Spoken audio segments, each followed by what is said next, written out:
दर्शकबिन नमस्ते। केन्द्रबिन्दु टक शोमा यहाँहरू सबैलाई स्वागत छ। म विकास आचार्य। दर्शक महानुभाव, नेकपा एमाले भित्रको अन्तर सङ्घर्ष, विरोध, विद्वेष र यो विभाजनको सङ्घार अहिले पनि त्यत्तिकै जारी छ। नेपाल कम्युनिस्ट पार्टी एमाले भित्र जुन देखिएको 3टा खेमामध्ये 2वटा खेमा अहिले निकै नै सङ्घर्ष गरिरहेका छन्। यसभित्र पनि मिलाउनको लागि पनि सङ्घर्ष भइरहेको छ भने नमिल्नको लागि पनि सङ्घर्ष भइरहेको छ।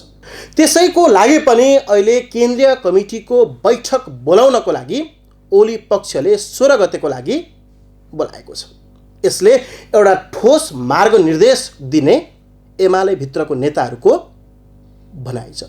यसले के देखाउँछ भने सत्तारूढ भित्रकै अहिलेको टकराव, अन्तर सङ्घर्ष, विरोध र विद्वेषले राजनैतिक रूपमा निकै अस्थिर र एमाले भित्र राजनीति गर्ने व्यक्तिहरूमा पनि यसले निकै ठुलो तनावपूर्ण स्थिति निम्त्याएको छ, जसले गर्दा पटक पटक अहिले पनि एमाले नै छोड्नलाई अर्थात् एमाले नै पार्टीमा आफू नरहने निर्णय गर्न पनि नेताहरू अग्रसर भइसक्नु भएको छ। अहिलेको राजनैतिक अवस्था एमाले मिल्न सक्ने वा नसक्ने, एमाले मिलाएर लिएर जाने हो भने पोइन्ट आउट 1, 2, 3 के हुन सक्छन्, संसद पुनर्स्थापना हुने वा निर्वाचनमा जाने विचाराधीन अदालतको मुद्दा र अर्को कुरा अदालतले पटक पटक एमाले वा भनौँ केपी शर्मा ओलीलाई दिइरहेको धक्का, यी लगायतका विषयमा चर्चा गर्न आज मैले स्टुडियोमा निम्त्याएको छु नेकपा एमाले केन्द्रीय कमिटी सदस्य राजेन्द्र गौतम। उहाँसँग एमाले भित्रको अहिलेको अवस्था, सरकार र सरकारले गरेको भूमिका, यी यावत विषयमा छलफल गर्नेछु। आउनुहोस्, ढिला नगरिकन उहाँलाई स्वागत गरौँ। तपाईँलाई कार्यक्रममा स्वागत छ। धन्यवाद। सबैभन्दा सुरुमा चाहिँ एमालेकै विषय जोडौँ होइन। वर्तमान अवस्थामा जुन नेकपा र त्यसपछि जुन 2वटा पार्टी भएका नेकपा माओवादी केन्द्र र नेकपा एमाले सम्म आइपुग्दाखेरि नेकपा माओवादी केन्द्र जुन पछाडि फर्कियो, जस्ट 2 अगाडिको अवस्थामा फर्कियो, उहाँहरूमा केही पनि किचलो छैन, अगाडि बढिराख्नु भएको छ होइन, काम कारवाही गरिराख्नु भएको छ। तर यता एमालेमा हेर्दाखेरिको अवस्था हेर्ने हो भने पौष 5 पछिको आजसम्मको अवस्थामा पनि पार्टी न एकताबद्ध भएर अगाडि जान सक्यो। विवाद र यो टकरावकै बीच, यो चङ्गुलको बीच नै अगाडि बढिराख्नु भएको छ, जसको कारणले गर्दा फुडको डिलसम्म पनि आइपुगेर अड्किरहेको अवस्था छ। तपाईँ एकजना केन्द्रीय समिति सदस्य पनि भएको हिसाबमा, कमिटी सदस्य पनि हिसाबमा अहिलेको नेकपाको वर्तमान अवस्थालाई, एमालेको अवस्थालाई कसरी हेर्नुहुन्छ? यहाँबाट आजको संवाद सुरु गरौँ। अब के छ भन्दाखेरि हाम्रो party Nepal communist party UML भित्र विवाद छन् भन्ने कुरा जगजाहेर छ। हाम्रो दृष्टिकोणमा, पार्टी निर्माणमा, पार्टी सञ्चालनमा विविधताहरू हाम्रो पार्टीभित्र छन्, अनेकताहरू छन्। त्यो तपाईँले ठिकै कुरा भन्नुभयो। तर सवाल के हो, यो अनेकता आजै जन्मिएको हो भन्दा त्यो सत्य होइन। हाम्रो पार्टी नेकपा एमाले 9औं राष्ट्रिय महाधिवेशनबाट नै 2 धारमा विभाजित भएर एउटा धारको नेतृत्व पार्टीका वरिष्ठ नेता माधव कुमार नेपालजीले र अर्को धारको नेतृत्व वर्तमान अध्यक्ष सम्माननीय प्रधानमन्त्री केपी शर्मा ओलीले नेतृत्व गरेका दिनदेखि नै यो पार्टीमा 2टा धारहरू देखिएका हुन्। त्यसैले आज मात्रै यो विवाद उत्पन्न भयो कि भन्ने हिसाबमा यसलाई नबुझौँ हामीले। विवादको श्रृङ्खला यसमा लामा छ। तर दुनियाँको एउटा लोकतान्त्रिक अभ्यास र पार्टी सञ्चालन गर्ने एउटा कार्यविधिका आधारमा पार्टी महाधिवेशनबाट फैसला भइसकेपछि पार्टीको 9औं महाधिवेशनबाट कमरेड केपी शर्मा ओलीलाई अध्यक्ष भई काम गर्ने पार्टीको महाधिवेशनले म्यान्डेट दियो। त्यो हाम्रो वरिष्ठ नेता माधव कुमार नेपालजीलाई दिएन। र माधव कुमार नेपालजी लामो समयसम्म पार्टीको प्रमुख नेताको हिसाबले काम गरेको हुना उहाँलाई मलाई लाग्छ अहिले पनि त्यो ह्याङओभर बाँकी छ कि यो पार्टीको प्रमुख नेता मै हुँ कि भन्ने जस्तो एउटा त्यो व्यवहारमा त्यो खालको एउटा प्रकृति तपाईँले भेट्नुहुन्छ। त्यसैले म एउटा कुरा स्वीकार गर्न बाध्य हामी केमा छौँ भन्दाखेरि पार्टी कार्यकर्ताले दिएको भर्टिकलाई स्वीकार गर्ने कि नगर्ने भन्दा एउटा महाधिवेशनबाट निर्वाचित भएको अध्यक्षको नेतृत्वलाई अर्को महाधिवेशन नभएसम्म स्वीकार गरेर जानुपर्छ। यो दुनियाँका पार्टी सञ्चालन सम्बन्धी अभ्यासहरू चाहे कम्युनिस्टका भन्नुहोस् चाहे चाहिँ कङ्ग्रेसका हुनुहोस् जो लोकतान्त्रिक विधिबाट पार्टीको नेतृत्व निर्माण हुन्छ कि त अब माओवादी स्टाइलले पार्टीको नेतृत्व निर्माण हुनु पर्यो। तपाईँ जब चाहिँ कार्यकर्ताको भर्डिक माग्न कार्यकर्ताको बिचमा जानुहुन्छ र कार्यकर्ताले आफ्नो जनमत दिएर चाहिँ नयाँ नेता छान्छ भने त्यो नेतालाई म अस्वीकार गर्छु, त्यसलाई म देखाइदिन्छु, त्यसलाई मलाई पल्टाइदिन्छु भनेर जानु भने कहीँ पनि कुनै पनि पार्टी चल्दैन। पार्टी चल्दैन। अब यस बिचमा त्यसो भएको हुनाले मैले आइहालेँ त्यसैमा। त्यसो भएको हुनाले मेरो आग्रह यो चाहिँ के अरे भनौँ माधव नेपालको या अर्को केपी ओलीको होइन, कुनै पनि कम्युनिस्ट पार्टीहरू जो लोकतान्त्रिक विधिबाट चल्न चाहन्छ, लोकतन्त्रका विश्वव्यापी मूल्य मान्यताहरूलाई आत्मसात गर्छन् या आफ्नो पार्टीको वैधानिक व्यवस्थालाई शिरोधार्य गरेर अगाडि बढ्न चाहन्छन् भने ती पार्टीले आफ्नो पार्टी कि त सत्तारूढ दल पनि हुन्, त्यसैले हाम्रो संवैधानिक व्यवस्था र दुनियाँका लोकतान्त्रिक अभ्यास, लोकतान्त्रिक र मूल्य र मान्यतामा आधारित भएर नै पार्टी सञ्चालन गर्नुपर्छ। त्यसमा केही कमी कमजोरीहरू त्यहाँ भएको देख्छु मैले दुवै पक्षबाट। किनभने त्यो नेतृत्वको टकरावको हिसाबले, महत्त्वाकांक्षाको टकरावको हिसाबले यसलाई चाहिँ के अरे भनौँ व्यवस्थापन गरेर अगाडि जान सकिन्। तपाईँले र जितेकोलाई अस्वीकार गर्छु भनेर भन्न पाइँदैन। मैले यहाँ तपाईँलाई जोड्न खोजेको कुरा जस्तै कि केपी शर्मा ओली अध्यक्ष केपी शर्मा ओलीको पक्षबाट अर्थात् तपाईँहरूको पक्षबाट के कति कमजोरी वा के कति गल्ती भयो, कति लचकता अप्नाउनु पर्ने भन्ने विषयमा तपाईँले अलिकति खोल्नु होला यो स्पिचमा। मैले यता अगाडि जोड्न खोजेँ, अब कम्युनिस्टहरू जुन फुट र जुटको चरमबद्ध श्रृङ्खलाबाट यहाँसम्म आइपुगेका छन्। जस्तै कि 54 सालको फुटले पनि कम्युनिस्टलाई नै पाखा लगाएर कङ्ग्रेसको निकै समयसम्म देशमा नेतृत्व बस्यो होइन। यही अवस्थाको फेरि फुट हुने हो भने अब फेरि त्यस्ता कैयन वर्षहरू कम्युनिस्टहरूले चाहिँ राज्य सञ्चालन गर्न सक्ने अवस्थामा नपुग्न पनि सक्छन् भन्ने आङ्कलन भएका छन्। त्यो कति सत्य हो असत्य हो तपाईँ आफै बुझ्नु होला। तर यो जुट र फुटको जुन फुटले चाहिँ तपाईँहरूलाई त अत्यन्तै पीडाबद्ध गराएको छ नि 54मा पनि होइन, त्यसकै शिक्षाले अब अहिले त पार्टीलाई एकताबद्ध बनाएर लानुपर्ने होइन र किन तपाईँहरू आफै फुट नै चाहनुहुन्छ? तपाईँले भनेको कुरा के सत्य हो भने नेपालको कम्युनिस्ट आन्दोलनलाई एकीकृत र सुसङ्गठित गर्ने दायित्व नेतृत्वको मूलतः। अब त्यो त सम्भव भएन। अहिले हामी नेकपा एमाले र नेकपा माओवादीका बिचमा हामी चाहिँ अलग अलग पार्टीको रूपमा स्थापित भएका छौँ। तथापि नि आज नेकपा एमाले भित्रको जो शक्ति हो यसको सुसङ्गठित सङ्गठनात्मक संरचना, यसले लामो अभ्यासबाट निर्माण गरेको यसको लोकतान्त्रिक छवि र यसले अख्तियार गरेको एउटा परिवर्तनकारी लोकतान्त्रिक राजनीतिक जो विचार हो, यति सङ्गठित सुस्पष्ट विचार भएको सङ्गठनात्मक संरचना भएको अर्को कुनै पार्टी छैन नेपाल।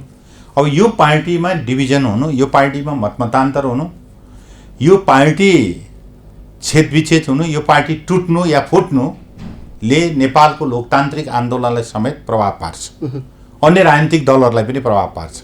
त्यसो भएको हुनाले यसलाई समेत दृष्टिगत गरिकन हाम्रो हिजो बसेको स्थायी कमिटीको बैठकद्वारा हामीले एकपटक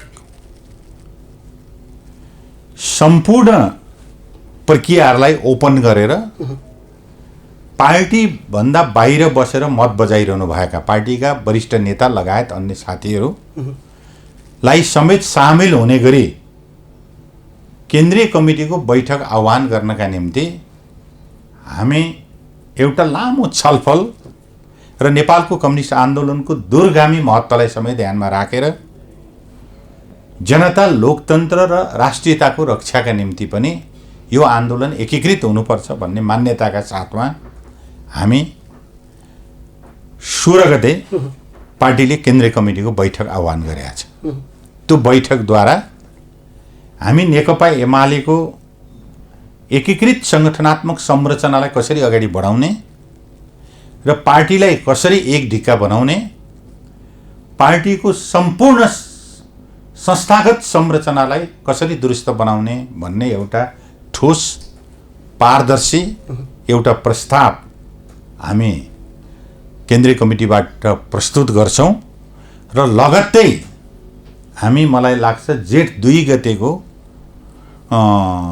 केन्द्रीय कमिटीको बैठक, केन्द्रीय संरचनाको बैठक आह्वान गर्छौं र यो पार्टीलाई एकीकृत र सङ्गठित ढङ्गले अगाडि बढाउने गरी हामीले प्रस्ताव अगाडि लाने गरी त्यसको तयारी गरिरहेछौँ। माधव पक्ष त्यसमा सामेल हुन सक्ने सम्भावना कति देख्नु भएको छ? जस्तो होइन, उहाँहरू सामेल हुनुहुन्छ कि हुनुहुन्न त्यो मेरो विषय होइन, मैले बुझ्ने विषय होइन। तर उहाँहरूले उठाएका मुद्दाहरू के हुन् भने जेठ 2 गतेको संरचना बिउतिएमा हामी त्यसमा सामेल हुन्छौँ भन्ने उहाँको त्यो अडान छ। तपाईहरुको अध्यक्षले एकताको लागि प्रस्ताव गरेको जुन बुदाहरू छन् त्यसमा एउटा जुन खड्को नै भनौँ, जुन आफूले हस्ताक्षर गरेको रिटको त्यो हस्ताक्षर फिर्ता लिनुपर्ने म त्यसैमा आउँदैछु। तपाईलाई के छ भने त्यो मात्रै होइन, त्योभन्दा ठुलो अर्को कि हामीले दुईटा पार्टी नेकपा एमाले र नेकपा माओवादी पार्टीलाई एकीकृत गर्ने सन्दर्भमा हामीले केन्द्रीय कमिटी कतिको बनाउने? 441 को बनाउने। माओवादीले कति लिने? 200 लिने। एमालेले कति लिने? 241 लिने भनेर हामीले सहमति गरिसकेपछि माधव कमरेडको समेत सहमतिमा हाम्रो भएको केन्द्रीय कमिटीमा 41 जना नयाँ मान्छे थपेर सर्वसम्मतिले त्यहाँ माधव नेपालजीको पनि हस्ताक्षर छ।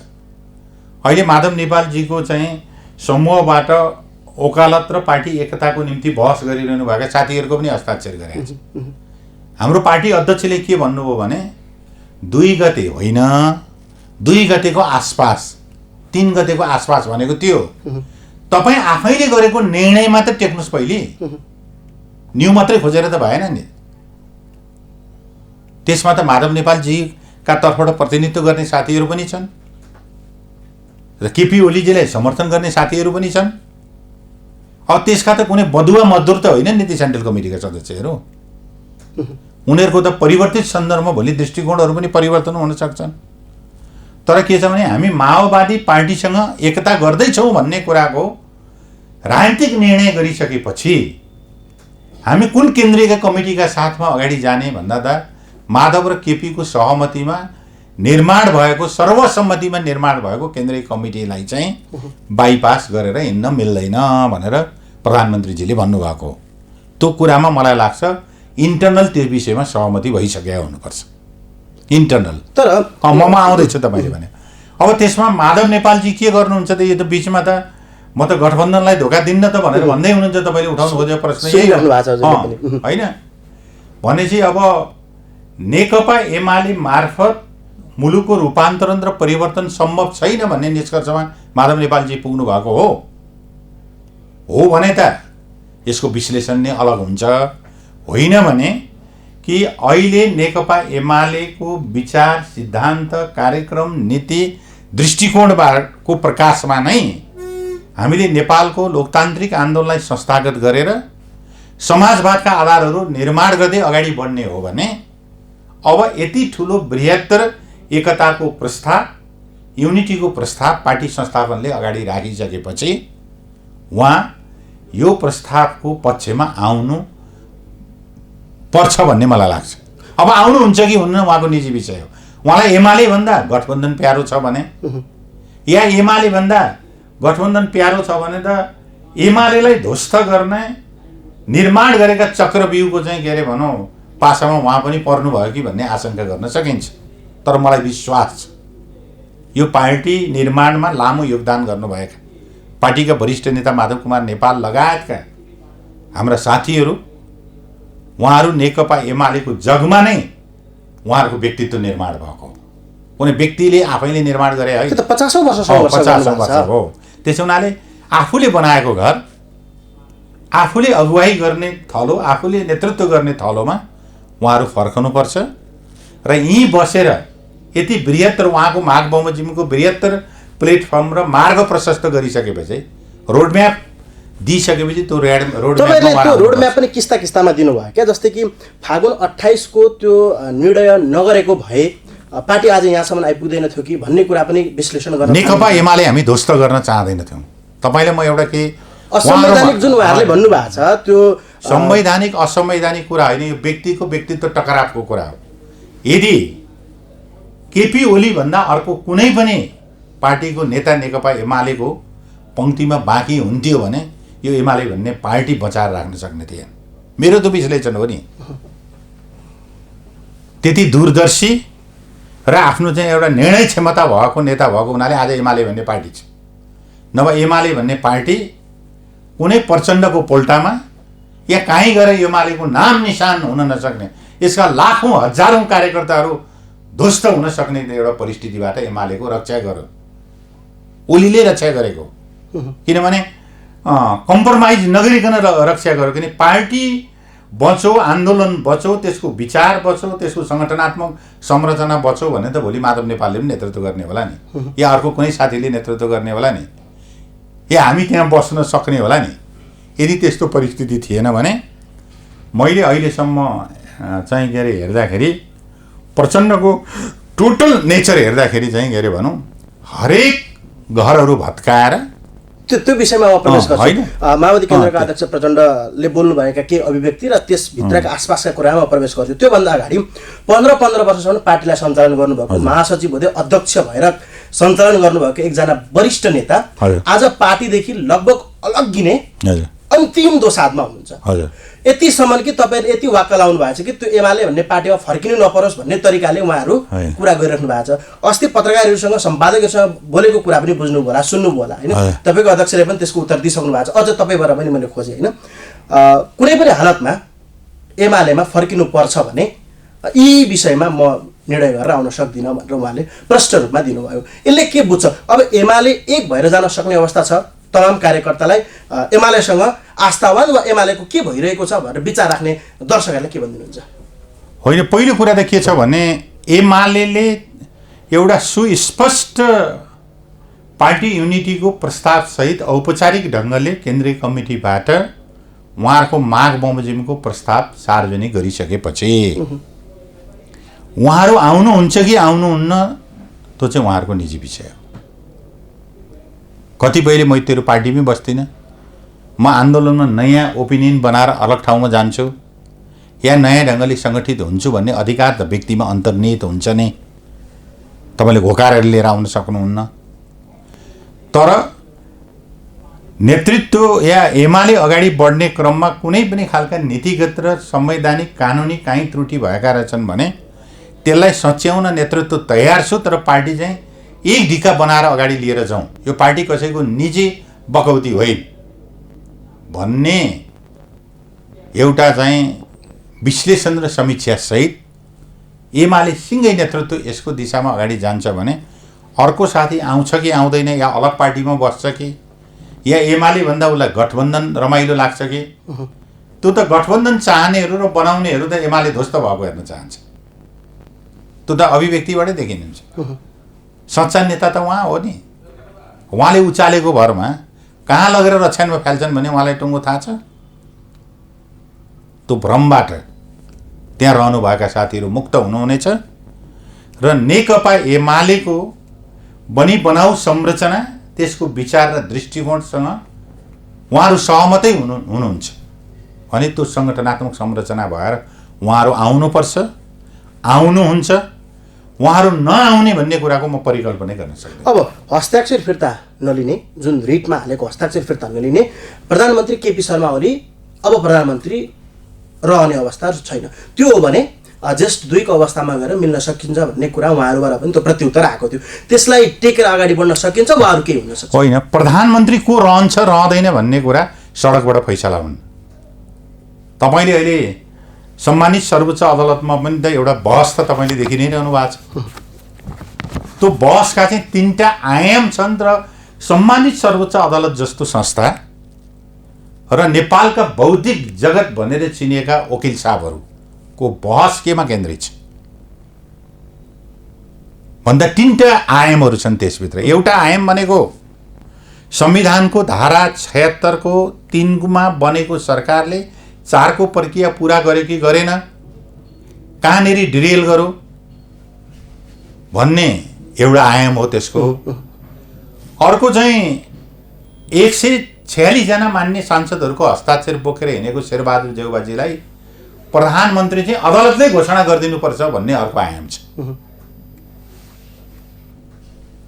तेस्रो आयाम भनेको चाहिँ केपी शर्मा ओलीलाई नै प्रधानमन्त्री बनाउनुपर्छ भन्ने पनि 4वटा मुद्दाहरू त्यहाँ जारी छ। तर आज बहस केमा भइरहेछ?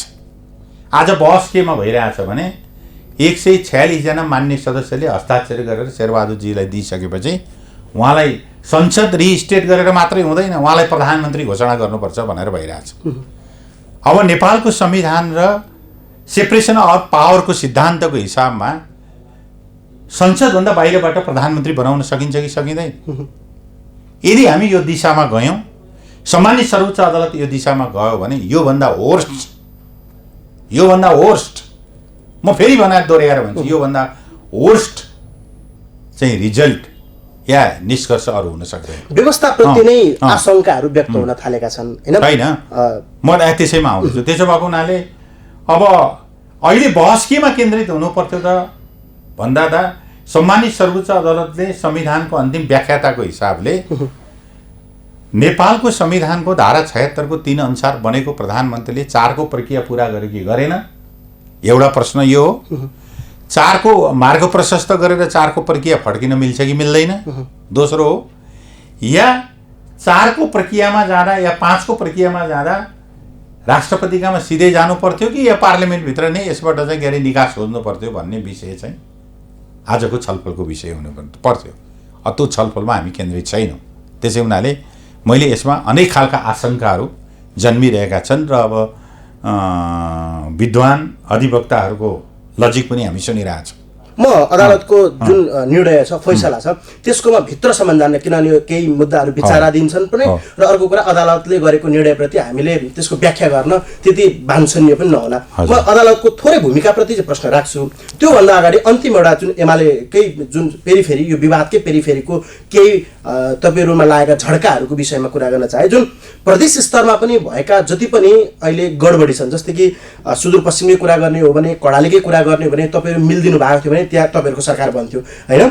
तपाईँहरूकै टकरावले गर्दाखेरि गण्डकी बच्न सकेन हैन? गण्डकीमा सरकार परिवर्तन भयो। अझै पनि प्रदेश 1 र बागमतीमा त्यही आशंकाहरू छन्। तपाईँहरू थोरै हल्लिने बित्तिकै त्यो सरकार ढल्ने अवस्थामा छ। यति विघ्नसम्म पनि तपाईँहरू ध्वस्त भइसक्नुभयो, अझै पनि एकताको लागि चाहिँ तपाईँहरूको प्रयास रहन्न। ओलीले प्रयास गर्नुहुन्न, माधव नेपालले प्रयास गर्नुहुन्न, देखावटी प्रयास मात्रै भइरहेको छ क्या? त्यसलाई चाहिँ के भन्नुहुन्छ? होइन, तपाईँले अघि नै व्याख्या गरिसकेँ त मैले। स्थायी कमिटीबाट एउटा हामीले प्रस्ताव बनाएर केन्द्रीय कमिटीको बैठक आह्वान गरिसक्यौँ। केन्द्रीय कमिटीको बैठकबाट औपचारिक रूपमा पार्टी युनिटीलाई बरकरार राख्न, यसलाई अगाडि बढाउनका निम्ति हामी ठोस मूर्त सुसङ्गठित प्रस्ताव लिएर आउँछौँ। पार्टी संस्थापनको हिसाबले पार्टी नेतृत्वले त्यो प्रस्तुत गर्छ। अब त्यसलाई कसरी लिनुहुन्छ, त्यसमा असहमत पक्षले भन्ने कुरा त हेर्न बाँकी नै छ। त्यसैले योभन्दा लचकता, योभन्दा पारदर्शी, योभन्दा सुस्पष्ट नीति अर्को हुन सक्दैन। नम्बर 1। नम्बर 2 भनेको चाहिँ के हो भन्दाखेरि, तपाईँले अदालतको प्रसङ्ग किन यहाँ आउँछ भन्दाखेरि तपाईँले संविधानको धारा 89 को ग मा, अब हेर्न भ्याउनु भएको छ कि छैन मलाई थाहा छैन, त्यसमा चाहिँ एउटा दलको माननीय सदस्यको जिम्मेदारी, उसको पदीय दायित्व या ऊ कसरी टर्मिनेसन हुन्छ भन्ने कुरालाई सुस्पष्ट व्यवस्था गरेको छ। यदि तपाईँले बहुदलीय व्यवस्थाभित्र दलहरूको भूमिका, बलिया दलहरूको माग, दलीय आचरण, दलीय अनुशासनको कुरा गर्नुहुन्छ भने त्यो अलग विषय हो। त्यहाँ स्वतन्त्र सांसदले आफ्नो स्वतन्त्र अभिव्यक्ति दिने कुरा भन्ने कुरा सम्भव छैन, त्यो हुनै सक्दैन। त्यसो हुनाले यति बेला वरिष्ठ नेता माधव कुमार नेपालजीले कुन दलको प्रतिनिधित्व गरिरहनु भएको छ? लेखेर हुन्छ र? उहाँ त एमालेको वरिष्ठ नेता हो, तर संसदीय दलको चाहिँ के हो त? उहाँ एउटा मान्य सदस्य हो। एउटा मान्य सदस्यलाई त्यो दलको हुइप लाग्छ कि लाग्दैन? एउटा विधि अनुशासन आचार संहिता लाग्छ कि लाग्दैन? तर उहाँहरू धारा 5 मा चाहिँ त्यो लाग्दैन भनेर व्याख्या गरेर उहाँले लाग्दैन भनेर भएन नि। संविधानविदहरूले तपाईँले संविधानविदले पनि भनेर हुँदैन। धारा 5 ले 2 अनुसारको गठन गर्नु भनेको छ। पल्टाएर हेर्नु न संविधान। नेपालको संविधानको धारा 76 को 5 ले धारा 76 को 2 अनुसार गर्ने भनेर भनेको छ। 2 अनुसार भनेको के? दलीय व्यवस्थाको माग गर्छ त्यो। हामी हाम्रो बहुदलीय लोकतान्त्रिक व्यवस्थाका मर्म भावना बोकेको संविधान, त्यसको लेटर अफ स्पिरिटलाई निर्दलीय सांसदहरूको परिकल्पना हामीले कसरी गर्न सक्छौँ? त्यसैले मैले संविधानको धारा 5 को व्याख्या गरिरहँदा, संविधानको धारा 4 को व्याख्या गरिरहँदा, संविधान धारा 76 को 2 पनि हेर्नु पर्यो, संविधानको धारा 89 को 9 पनि हेरेर हेर्नुपर्छ हामीले। संविधानको एउटा धारा टेकेर त्यहाँ फुत्त फड्केर अर्को चाहिँ जम्प गर्न पाइँदैन। पाइन्थ्यो भने त तपाईँले सर्वोच्च अदालतमा मुद्दै पर्दैन थियो। हामी 3 बाट गएकै थियौँ त 5 मा पाउँदैन थियो नि त। त्यसो भएको हुनाले के छ भन्दाखेरि अर्कोले के भन्छ भन्ने होइन, तपाईँको संविधानमा लेखेको कुरा के छ भने सम्मानित सर्वोच्च अदालतले पनि त्यो संविधानको लेटर अफ स्पिरिटलाई चाहिँ त्यहाँ लेखेको कुराको चाहिँ व्याख्या गर्ने हो। मेरो हातमा आएको छ त्यसैले मैले जे पनि व्याख्या गर्छु भन्न मिल्दैन। व्याख्या गर्न ऊ स्वतन्त्र छ। त्यसमा हाम्रो टीका टिप्पणीको कुनै अर्थ छैन। हामी त सम्मानित सर्वोच्च अदालतको निर्णयलाई मान्छौँ, शिरोधारी गरेर जान्छौँ। तर उसले संविधानको लेटर अफ स्पिरिटलाई समात्यो कि समातेन भन्ने कुरा त हुन्छ नि त। यति प्रष्ट पारदर्शी ढङ्गले संविधानको धारा लेखिएको छ, त्यहाँ कुनै पनि निर्दलीय सांसदको परिकल्पना गरेका छैन। खालि धारा 5 ले चाहिँ प्रधानमन्त्री हुन चाहिँ संसदीय दलको नेता चाहिँ हुनु पर्दैन। दलको एउटा कुनै पनि दलको सदस्य, तपाईँ दलको सदस्य हुनुभयो, तपाईँको नाउँमा बहुमत पुर्याउनुहुन्छ, म त आच्छा खासा मान्छे हुनुहुन्छ, महान सबैले मिलाउन सक्ने हुनुहुन्छ भनेर तपाईँले बहुमत पुर्याउनुहुन्छ भने तपाईँ मान्य हुन सक्नुहुन्छ। तर दलको भूमिकालाई इग्नोर गर्न मिल्दैन। दलहरूले अस्वीकार गरे भने प्रधानमन्त्री हुँदैन। अब अलिकति अदालतको भूमिकाप्रति थोरै मात्रै कतिसम्म छिर्न सकिन्छ, कतिसम्म भन्न सकिन्छ। 11 गतेको फैसला पनि तपाईँहरूको विरुद्धमा आयो तर सहर्ष स्वीकार्नुभयो। 23 को फैसला पनि तपाईँहरूको विरुद्धमा आयो तर सहर्ष स्वीकार्नुभयो। तर त्यसपछिका जुन अदालतका फैसलाहरू छन् त्यसले तपाईँहरूलाई चाहिँ निकै गाह्रोसँग अठ्याउने काम गर्यो। यो विषयमा के भन्नुहुन्छ? पछिल्लो पटक अदालतले गरेका फैसलाहरू, अदालतका फैसलाहरू हाम्रो दल चाहिँ संवैधानिक वैधानिक दल भएको हुनाले सम्मानित सर्वोच्च अदालतका फैसलाहरूलाई हामीले मान्ने कुरा त स्वाभाविक हो।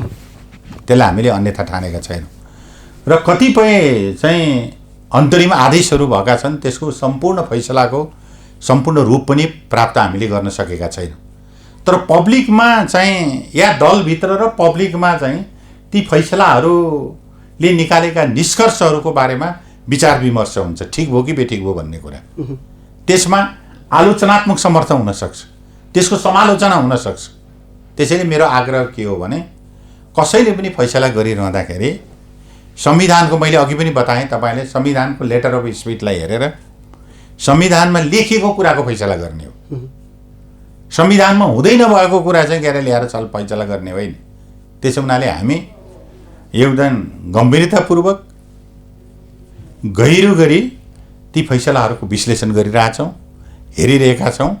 तथापि पनि हामीले सम्मानित सर्वोच्च अदालतका फैसलाहरूको विपक्षमा अभिव्यक्ति दिने, त्यसका बारेमा क्याम्पेनिङ गर्ने काम गरिरहेका छैनौँ।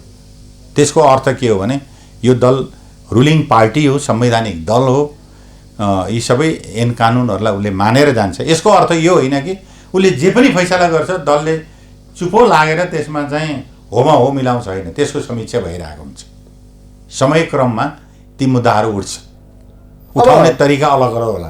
अब तपाईँहरू त चुनावै भनेर अगाडि बढिराख्नु भएको छ, मध्यावधि निर्वाचनको पक्षमा तपाईँहरू हुनुहुन्छ। अब केही दिनमा, यो 1 हप्ताभित्रमा अदालतले पनि आफ्नो फैसला सुनाउला। चुनाव नै हो त अबको विकल्प? यो फैसला सर्वोच्च अदालतले गर्नुभन्दा त्यसका 3टा विकल्पभन्दा चौथोमा जाने देख्दिनँ मैले। अदालत 3टा मात्रै बाटा छ। एउटा बाटो भनेको के हो भन्दाखेरि निवेदकहरूको माग बमोजिम 146 सांसदको हस्ताक्षरलाई आधार मानेर त्यसमा कुनै दलीय समर्थन नभएका निर्दलीय सांसदहरूको समेतलाई आधार मानेर संसद पुनर्स्थापना गर्ने र संसदबाट बाहिरबाट शेरबहादुर देउवाजीलाई प्रधानमन्त्री बनाउने गरी उहाँहरू जानुभयो भने यो नेपालको संसदीय इतिहासमा मलाई लाग्छ सर्वोच्च अदालतको इतिहासमा पनि कानुनको इतिहासमा पनि यो सबैभन्दा वर्स्ट विकल्प हो।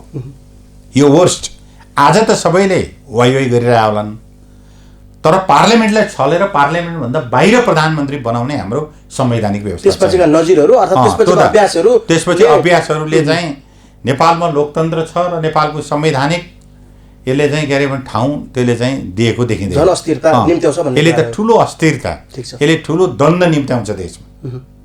अब मलाई लाग्छ सम्मानित सर्वोच्च अदालतले समाधान दिने होला, समस्याको निरूपण गर्ने होला, द्वन्द्व निम्त्याउने होइन। एउटा वर्स्ट विकल्प यो हुन सक्छ। दोस्रो चाहिँ विकल्प, यो मेरो विश्लेषण हो, दोस्रो विकल्प चाहिँ यसलाई प्रधानमन्त्रीको सिफारिसलाई जारी राख्ने तर चुनाव हुन नदिने एउटा के अरे वातावरण तयार गरेर कथित पाण्डलीय गठबन्धनको नाममा चुनाव बहिष्कार गर्ने र मुलुकमा एउटा के अरे अस्थिरता निम्त्याउने अर्को खेल पनि हुन सक्छ। र त्यसपछि मैले भन्दाखेरि रेग्मी मार्ग भन्छु। रेग्मी मार्ग तपाईँले यसलाई त्यो मार्गतर्फ पनि मुलुकलाई लाने र मुलुकमा टोटल अस्थिरता चाहिँ के अरे भने निम्त्याउने, लोकतन्त्र र संविधानको धज्जी उडाउने काम पनि हुन सक्छ। यो पनि अर्को होस्ट बाटो।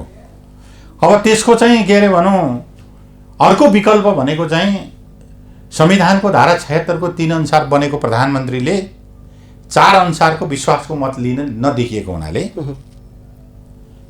संविधानलाई चाहिँ प्रतिनिधि सभालाई रिस्टोर गरेर पुनर्स्थापना गरेर त्यो प्रक्रिया प्रारम्भ गर्नु, धारा 4 लाई टेक्नु भनेर आयो भने पार्लियामेन्टको सुप्रिमेसी कायम हुन्छ।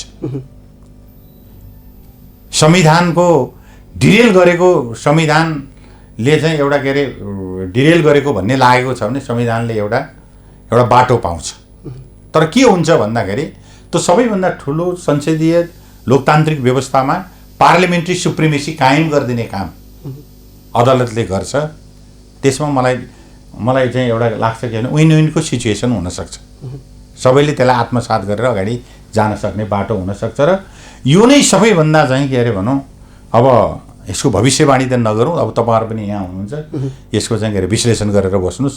मेरो विश्लेषणले कति मेल खान्छ खाँदैन यो हुनसक्छ। तर एजे नेकपा एमालेको संस्थापनको मेरो प्रधानमन्त्रीको कार्यकर्ताको हिसाबले मलाई भन्नुहुन्छ भने हाम्रो पोलिटिकल कमिटमेन्टको कुरा चाहिँ के हो भन्दाखेरि प्रधानमन्त्रीजी चाहिँ जनतामा जान चाहनु भएको। किन पार्लियामेन्टबाट नयाँ सरकार नबन्ने, अब बाहिर पनि के अरे भने अनेक खामका बखडा सिर्जना गरेर दलभित्र चाहिँ अन्तर्ध्वंस मचाएर चाहिँ कथित आन्दोलनहरू निर्माण गर्ने जुन खालको प्रक्रिया पुरा गरेर अगाडि जानुभन्दा प्रधानमन्त्रीका अगाडि चाहिँ चुनावमा जाने, जनमतमा जाने, यो भन्दा लोकतान्त्रिक बाटो अर्को कुनै छँदै छैन।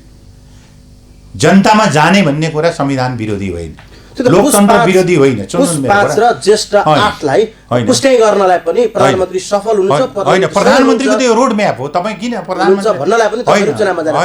प्रधानमन्त्रीजीको त नेपालका राजनीतिक दलहरूमा कसैको रोड म्याप क्लियर छ भने त्यो प्रधानमन्त्री केपी शर्मा ओलीको मात्रै रोड म्याप क्लियर छ। शेरबहादुरजीको के हो रोड म्याप, प्रचण्डजीको के हो रोड म्याप, माधव नेपालजीको के हो रोड म्याप।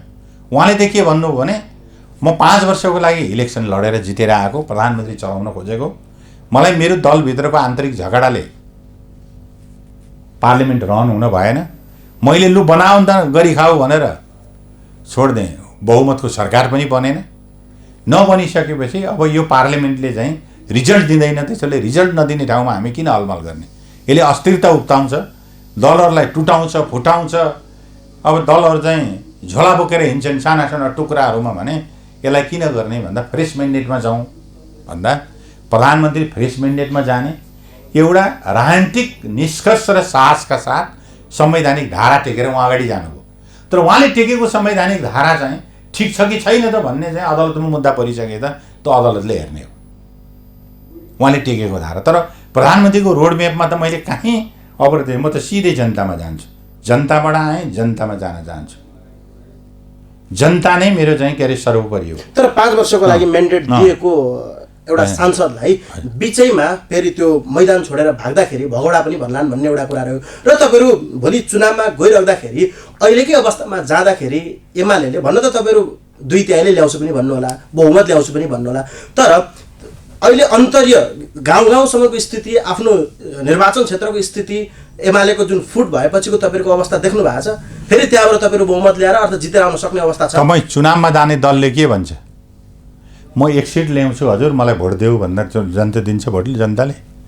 त्यो 1 सिट पनि नजित्ने दलले तपाईँले चुनाव क्याम्पेन गरेको हेर्नुहोस् त, यसपटक मेरो दलको सरकार बन्छ भनेर उसले भनेपछि हारे हारियोस्, तर पुस 5 र ज्येष्ठ 8 चाहिँ पुष्टि गर्छु भन्ने हो। तपाईँले त खालि सत्ता केन्द्रित मनोविज्ञानबाट मात्रै नहेर्नुहोस्। तपाईँले हामी त प्रतिनिधि सभाले आफ्नो फङ्सन गर्न नसक्ने परिस्थितिमा नयाँ प्रतिनिधि सभाको माग गरौँ भनेपछि त कसलाई त त्यो प्रधानमन्त्रीले म नयाँ जनमतमा जान्छु भन्नु भने अनि त्यो संविधान विरोधी भयो, लोकतन्त्र विरोधी भयो, यो प्रतिगमनकारी हो भनेर कहाँ लेखेको छ? चुनावमा जाने कुरा योभन्दा लोकतान्त्रिक अर्को कुरा हुन्छ। म जनतालाई चाहिँ जनतालाई शिरोधार्य गरेर, जनतालाई अन्तिम शक्ति मानेर, जनतालाई निर्णायक शक्ति मानेर, जनतालाई सर्वोपरि ठानेर म जनतामा जान चाहन्छु भनेर एउटा प्रधानमन्त्रीले भन्छ भने, प्रधानमन्त्रीले मैले लाठी लाएर लखेड्छुहरूलाई त भने नि त। प्रधानमन्त्रीले चाहिँ के अरे देशमा सङ्कटकाल लाउँछु त भनेन त।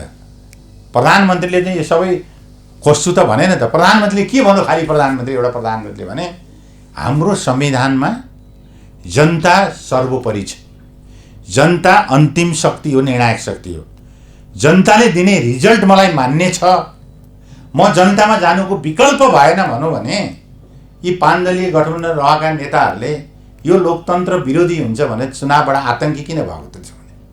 उहाँहरू बहुमत ल्याउनुहुन्थ्यो, नेपाली कङ्ग्रेस बहुमत ल्याउन सबै उसको सङ्गठनात्मक संरचना ठिक छ भने त उसले त चुनावको स्वागत गर्नुपर्थ्यो नि, किन गर्न सकेन?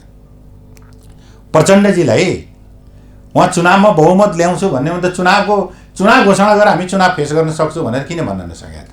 किन उहाँलाई घुमेर फेरि गठबन्धनको सरकार बनेर यसैमा 2-4 मन्त्री खुवाउने या पाए प्रधानमन्त्री खाने भनेर किन रुमलियो? यो चाहिँ लोकतन्त्र हो? मुलुकमा अस्थिरता निम्त्याउने कुरा चाहिँ लोकतन्त्र हो त? त्यसो हुनाले यो निर्वाचनबाट भाग्ने, जनतामा जान नचाहने, जनताबाट त्रसित मनस्थितिको चाहिँ उपज मात्रै हो। अब अन्तिममा हामी अन्तिममा पनि छौँ। जस्तै कि बेदुराम भुसाल तपाईँको स्थायी कमिटी सदस्यले फ्रस्ट्रेट अवस्थामा पार्टी छोड्ने अर्थात् भनौँ म निर्दलीय बस्ने निर्णय गर्नुभयो। यो आज मात्रै भएका घटना होइन। एमालेमा यसभन्दा पनि तपाईँका अग्रजहरू यसरी नै एमालेबाट पाखा लागेको अवस्था थियो, जसले गर्दा पार्टीलाई कति के क्षति भयो तपाईँहरूलाई अझै पनि यसको बारेमा स्मरण छँदैछ होइन? उहाँको पछिल्लो जुन हिजोको पत्र, संसद सचिवालयले दिएको पत्र, यसले के देखाउँछ? पार्टीभित्र त नेताहरू फ्रस्ट्रेट अवस्थामा रहेछन् भन्ने कुरा त देखायो नि।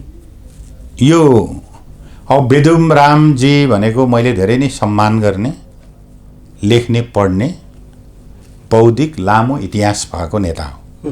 तर उहाँले हिजो जे गर्नुभयो संसदीय दलमा गएर त्यो चाहिँ एउटा नौटङ्की गर्नुभयो। उहाँले मजाक गर्नुभयो, साह्रै भद्दा गर्नुभयो। त्यो उहाँले त्यसलाई गर्ने अनुमति उहाँलाई छैन, त्यो अनुमति छैन उहाँलाई। दलमा बस्ने कि नबस्ने भन्ने चाहिँ मेरो स्वेच्छाको कुरा हो। मेरो म एमालेमा बस्ने कि नबस्ने उहाँको कुरा किन गर्ने? मलाई नै सोध्नुहोस् न। त्यो मेरो ऐच्छिक कुरा हो। राजनीति गर्ने कि नगर्ने, फलानु दलमा बस्ने कि नबस्ने त्यो अलग कुरा हो, त्यो उहाँको निजी कुरा हो। त्यसमा त म उहाँलाई केही भन्दिनँ। तर उहाँले एउटा दलबाट निर्वाचित हुने, माननीय हुने, दलको चाहिँ छाता ओढेर माननीय हुने, तलबद्धा बुझ्ने, अनि म चाहिँ निर्दलीय घोषणा गरिपाऊँ भनेर हिँड्नु त त्यो ठुलो मजाक भयो नि, धेरै ठुलो मजाक थियो। योभन्दा लज्जास्पद, योभन्दा घृणाजन्य कुराहरू के हुन सक्छ? उहाँले त्यसबाट राजीनामा दिएर निक्लिन सक्नुहुन्छ, स्वतन्त्र लेखन पढ्न। अब यसले के देखाउँछ भने उहाँहरु केपीओलीसँग पनि आउन सक्नु भएन, माधव नेपालसँग पनि बस्न उहाँहरुलाई अप्ठ्यारो भयो। यसरी बुझौँ, मैले यसलाई यसरी बुझौँ के अरे, यो भावावेशमा आएर, उत्तेजनामा आएर यस्तो निर्णय गर्नुहुन्न। उहाँ जस्तो सिनियर, उहाँ जस्तो बौद्धिक, उहाँ जस्तो उच्चचेत भएको नेतृत्वले भावावेशमा आएर, आक्रोशमा आएर, आग्रहमा आएर, पूर्वाग्रहमा आएर यो निर्णय गर्न मिल्दैन। उहाँले मलाई लाग्छ हिजो त आवेशमा आएर उहाँले लेखापढी गर्नु होला, त्यहाँ रातभरि चाहिँ यसको विश्लेषण गरेर अहिलेसम्म सही ट्र्याकमा आइसकेको हुनुपर्छ। उहाँले यो फिर्ता लिनुपर्छ। यस्तो नौटङ्की दलमा चल्दैन। हस्, अब अन्तिममा पछिल्लो समय जुन विपक्षी गठबन्धनको काम कारबाही र प्रचण्ड माओवादी केन्द्रका अध्यक्ष पुष्पकमल दाहाल प्रचण्डले जुन भन्नुभएको अभिव्यक्ति राष्ट्रपति संस्थाभन्दा त राजै ठिक अर्थात् राजै राम्रो थियो भन्ने तरिकाको उहाँको अभिव्यक्तिलाई केही तपाईँ भन्न चाहनुहुन्छ भने यसलाई अन्तिम प्रश्नको रूपमा भनौँ। अब प्रचण्डजीको